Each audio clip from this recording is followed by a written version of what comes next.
প্রিয় ভারতবাসী, আরজিকর চিকিৎসকের চরম নৃশংসভাবে হত্যাকাণ্ড এবং বর্ধমান বিশ্ববিদ্যালয়ের ছাত্রী প্রিয়াঙ্কা হাসদার হত্যাকারী সহ অভিযুক্ত সকলকে অতি দ্রুত গ্রেফতার করে দৃষ্টান্তমূলক শাস্তির দাবিতে আইএসএফ ভাঙড় শাখা কমিটির ডাকে 25শে আগস্ট রবিবার বিকাল 4টার সময় কাঁঠালিয়া বাসস্ট্যান্ড থেকে ঘটকপুর রিলায়েন্স পাম্প পর্যন্ত এক শান্তিপূর্ণ প্রতিবাদী পদযাত্রার আয়োজন করা হয়েছে।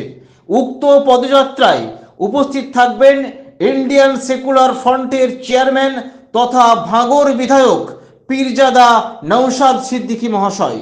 প্রত্যেক সচেতন ভারতীয় নাগরিককে ইন্ডিয়ান সেকুলার ফ্রন্ট ভাঙড় শাখা কমিটির পক্ষ থেকে বিশেষভাবে আহ্বান জানানো যাচ্ছে, নির্যাতিতার ন্যায় বিচারের দাবিতে 25শে আগস্ট রবিবার বিকাল 4টার সময় কাঁঠালিয়া বাসস্ট্যান্ডে উপস্থিত হয়ে প্রতিবাদী পদযাত্রায় অংশগ্রহণ করার জন্য।